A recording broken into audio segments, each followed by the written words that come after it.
Karibu kwa majina afu kisha tuambie. Kwa majina naitwa Emmanuel Tobias. Leo ni siku yetu kuu kwa Yesu Kristo. Tunaona siku yake ya ufufuko, na aliteswa siku 3 akiwa msalabani.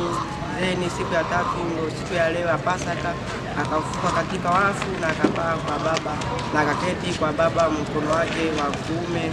Ndio leo tuko hapa kwa ajili ya kongamano kama sisi wana TYSS tumejiunga wote, mkoa wa Mara wote TYSS tuko hapa wote tunashiriki katika ile kongamano la Pasaka 2025. Yes, siku ya leo inakuhamasisha vipi wewe kama kijana?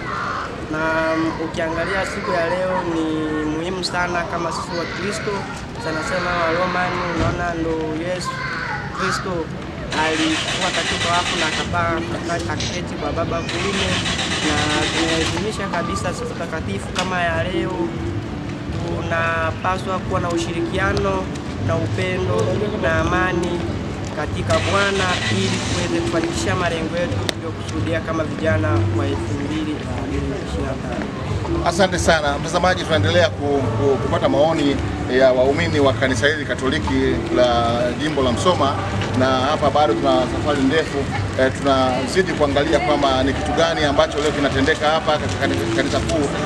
Bwana, hii ni Nyanja TV, endelea kutazama. Twende moja kwa moja tuweze kuwaona wengine wanazungumzaje katika siku ya leo.